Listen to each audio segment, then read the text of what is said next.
Assalamualaikum warahmatullahi wabarakatuh. Perkenalkan, nama saya Miftahul Rida Saputra dari kelompok 1. Adapun materi yang saya akan bawakan yaitu pengertian dari masyarakat praindustri. Jadi, masyarakat praindustri adalah suatu bentuk organisasi sosial, politik, dan budaya pada masa sebelum terjadi revolusi industri. Jadi masyarakat praindustri identik dengan masyarakat pedesaan. Mereka memiliki adat dan budaya yang khas dan pertanian sebagai mata pencarian utamanya. Maka kepemilikan tanah menjadi hal yang terpenting. Terdapat beberapa ciri masyarakat praindustri, diantaranya adalah 1. Produksi yang terbatas. 2. Ekonomi bertumbuh pada pertanian. Yang ketiga, pembagian kerja yang terbatas. Dalam masyarakat praindustri, proses produksi relatif sederhana dan jumlah spesialisasi kerja terbatas. Yang keempat, variasi kelas sosial yang terbatas.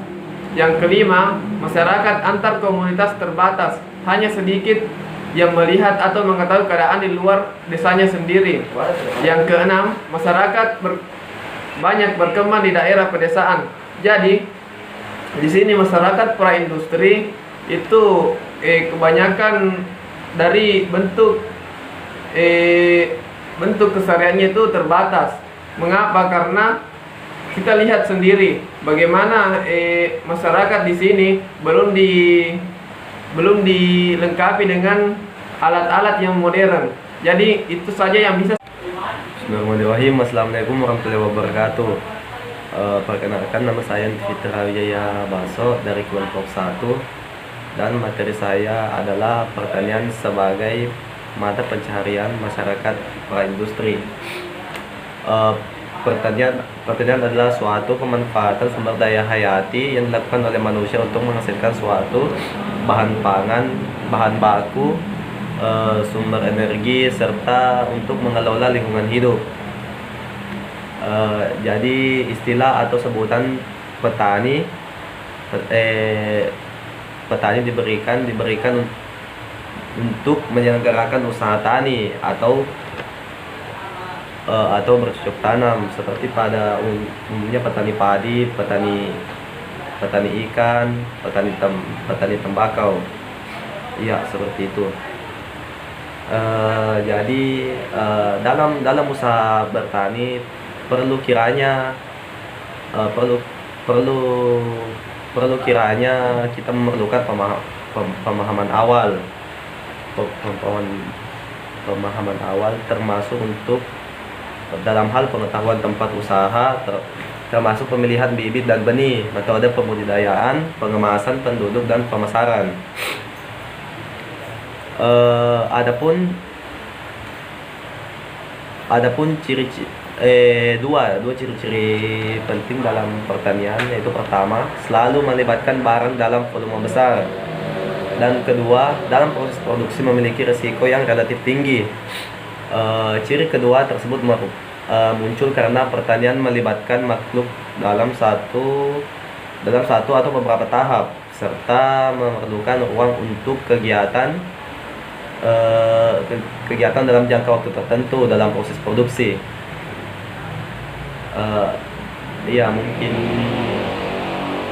hanya itu. Sekian. Assalamualaikum warahmatullahi wabarakatuh. Assalamualaikum warahmatullahi wabarakatuh. Nama saya Indah Ayu Mawarni dari kelompok 1. Ingin menjelaskan sedikit tentang pedesaan. Telah dijelaskan sebelumnya bahwa masyarakat praindustri sangat identik dengan masyarakat pedesaan. Masyarakat pedesaan adalah masyarakat yang mendiami suatu wilayah tertentu dengan ukuran wilayah tertentu yang relatif kecil dari perkotaan. Adapun perkembangan desa sebagai berikut. Yang pertama, desa tradisional. Pada desa tradisional, masyarakat masih sangat mengandalkan alam, seperti cara bercocok tanam, cara memasak makanan, dan pemeliharaan kesehatan. Pada desa tradisional, masyarakat masih sangat tergantung kepada kemampuan kepala suku. Yang kedua, desa swadaya. Pada desa swadaya, masyarakat sudah mulai bisa mengolah alam untuk kebutuhannya sendiri. Masyarakat juga sudah mulai mengenali irigasi sehingga tidak bergantung lagi kepada curah hujan. Yang ketiga, desa swakarsa. Di desa swakarsa, masyarakat sudah mulai mengenal birokrasi. Jika pada desa tradisional masyarakat masih sangat bergantung kepada kepala suku, pada desa swakarsa ini masyarakat sudah mulai tidak bergantung lagi kepada pemimpin. Terus yang terakhir itu desa swasembada. Di desa swasembada masyarakat sudah mulai maju, atau masyarakat sudah mulai mengenal teknologi, dan masyarakat sudah mulai aktif dalam pembangunan. Assalamualaikum warahmatullahi wabarakatuh. Perkenalkan, nama saya Muhammad Fauzi Hidayat. Saya dari kelompok 1 ingin melanjutkan materi bagian D, pedesaan. Pedesaan berasal dari kata desa, di mana menurut definisi universal adalah sebuah pemukiman yang berada di area pedesaan. Dalam istilah umum, desa merupakan kesatuan hukum di mana bertempat tinggal suatu masyarakat yang berkuasa mengadakan pemerintahan sendiri. Di Indonesia, istilah desa adalah pembagian wilayah administrasi di Indonesia berada di bawah kecamatan yang dipimpin oleh seorang kepala desa.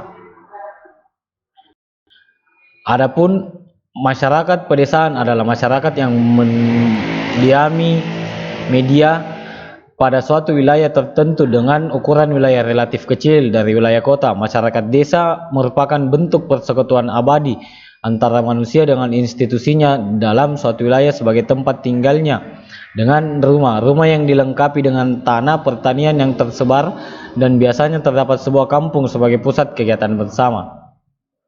Desa adalah kesatuan masyarakat hukum yang memiliki kewenangan untuk mengurus sendiri berdasarkan hak asal-usul atau adat istiadat yang diakui dalam pemerintah nasional berada di daerah kabupaten.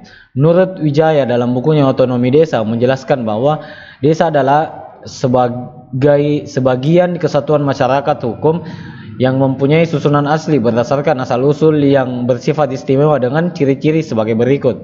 A. Kelompok primer merupakan kelompok dominan. B. Homogen dalam berbagai aspeknya. C. Mobilitas sosial rendah. D. Keluarga lebih dilihat dari fungsinya secara ekonomis sebagai unit produksi. E. Proporsi anak lebih besar. F. Bersifat kolektif dalam pembagian dan pengerjaan tanah. G. Bersifat kesatuan ekonomis, yaitu dapat memenuhi kebutuhan sendiri atau substansinya. H. Jumlah penduduk kecil, sebagian besar dari penduduk pertanian. J. Dikuasai alam.